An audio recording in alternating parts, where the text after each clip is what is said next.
Right then, this is a quick walk around video, and this is for a Honda Accord. It's a 2-litre ES GT model. Car's come in as a part exchange to us. Chap's just bought a newer Honda CR-V, but as always we try and do the videos on all our cars, whether they're part exchanges or otherwise.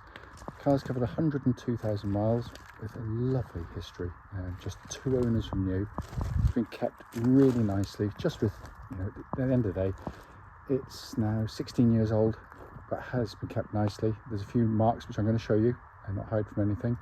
First, obviously, you just see the top chrome strip on the grille there has come off. You can get one off eBay for next to nothing, but it's to pick up on it. Bonnet, lights and lenses, very, very clean. Bonnet for the age of miles, very clean, only a tiny bit of chipping.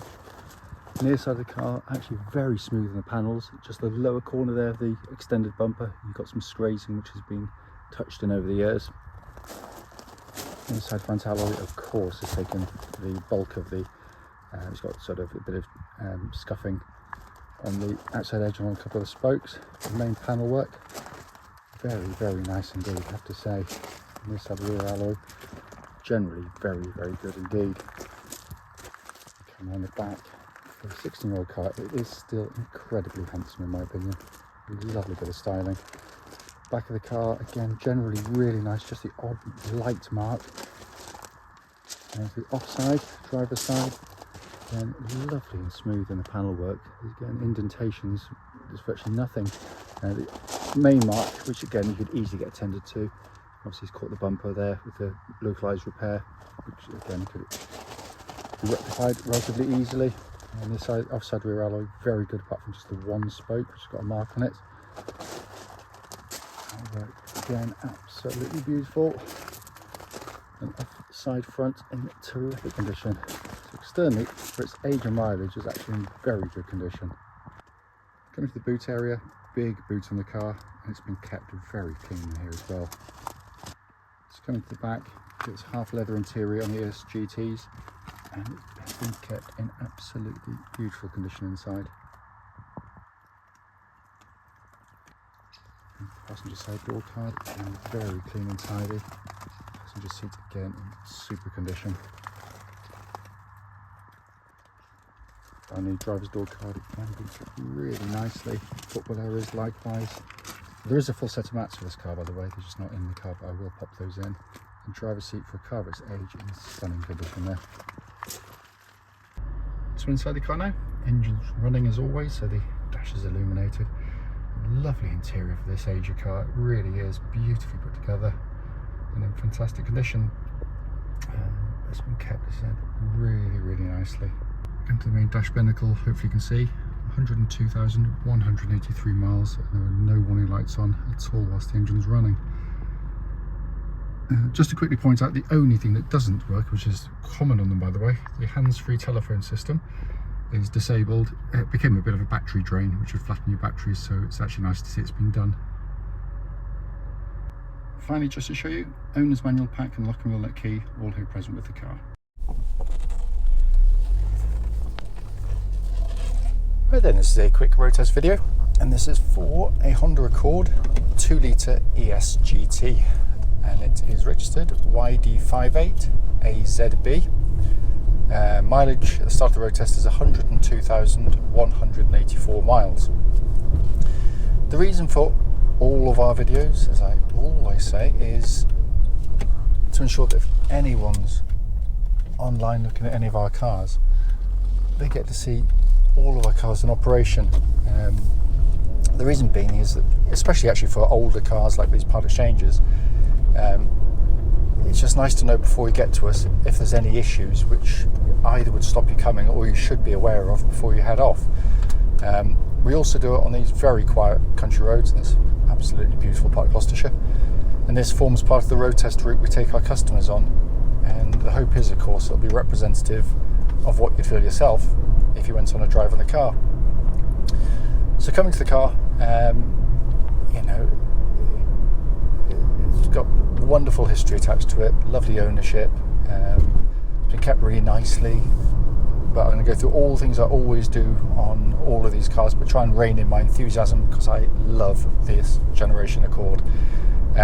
So twist the key, engine starts instantly and settles to a completely smooth, even idle. There are no warning lights on the dashboard at all relating to the engine or any other part of the car. Temperature gauge running at a third, which is exactly where it's meant to be. The gentleman did say that very occasionally when you start the car and it's warmed up, you get a sort of belt screech momentarily, but it randomly, and it's been doing it for 10 years and nothing. So I've not heard it at all in all times we've driven it, started it or run it. So but he's the sort of chap that would let me know if there was anything tiny wrong with the car. But coming to the engines, I mean, these are stunning units, the best engines in their class by a country mile. Honda build the best four-cylinder engines in the world, and this is a classic example of why. Because when you start it, listen to it, drive it, it feels like it's brand new in terms of the way the engine sounds. They're cam chain driven, so there's no cam belts to worry about on them. But they're just such a lovely engine to use day in, day out. They're flexible, they're powerful, they're sweet, noted when you do push onto them, and very economical. The chap, this last average fuel, which was done over 5,000 miles, I believe, running at 40.7 miles per gallon. So that's pretty impressive, really impressive. But it's just such a lovely unit, because like all Hondas, when you put your foot down, you get that kind of intake noise, but when it picks up with kind of that lovely linear feel to the power delivery. Engine then feeds through into the clutch and gearbox. Clutch on the car, absolutely spot on, nice and smooth in operation, white point exactly where it's meant to be. And then you come to another fantastic gearbox from Honda, 6-speed manual. It's got a feeling of kind of oily, precise engineering to the gear change. It's fluid, it's just a joy to use, and it feels exactly as it would have done as new. There's just zero wear in it, and an object lesson to other manufacturers on how to do a good gearbox, because that's just perfection to me.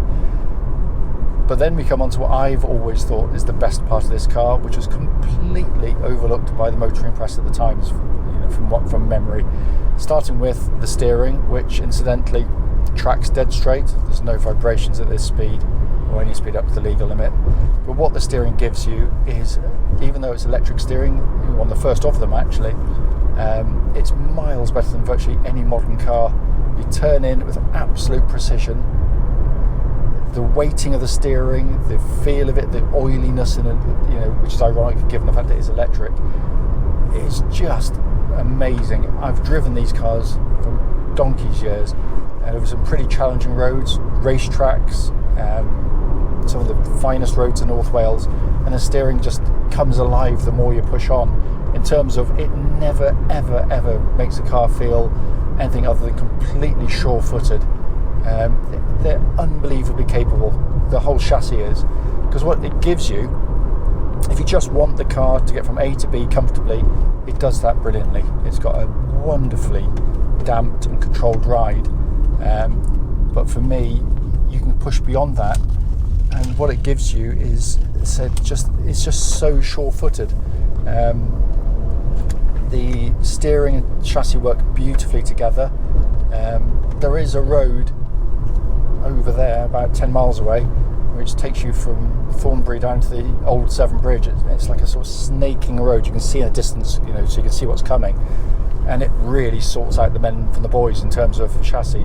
And this is unbelievably accomplished through roads like that. I love it, absolutely love it. Incidentally, no clonks, no rattles in the suspension at all. The whole car feels absolutely as tight as a drum on the road. Brakes on the car are superb, pull up nice and strong, and then coming inside, for a car of its age, it's in lovely condition, as you'd expect of any Honda. It is beautifully put together. There are no squeaks or rattles from the interior at all, but it's also an era of car which I love, because it just, by comparison to the fussy, overcomplicated interiors of modern cars, this is just a joy to behold. You've got an upper display for your radio and ventilation system, lovely big radio stereo with the CD player in the centre there. Anyone could use it, obviously. Down below that, high quality buttons for your dual zone climate control system, so you can have different temperatures side to side if you so wish, and that pumps out absolutely ice cold air, by the way. And then in front of me, your classic Honda dash binnacle, which I've always said the best ones are ones that look like big motorbike dashboards. The reason being is motorbike dashboards have got to be good, so the speed they're riding, they don't want to be taking their eyes off the road for a second, and that's where these are just superb. It's big symmetrical dials, dead simple to take the information in a nanosecond, and you're looking back at the road again. And then finally this lovely leather bound steering wheel, which feels absolutely great in hand. As I mentioned, everything's working aside from the hands-free telephone system, which has been disconnected, as I mentioned earlier, because it was a battery drain many years ago, and this one has been disconnected, rightly so.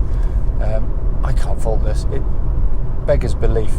It's 16 years old. Not only the fact that it drives so nicely, but how nicely it drives by comparison to modern cars. I've been in lots of new cars that don't drive anything like as nicely as this thing. It's a wonderful car.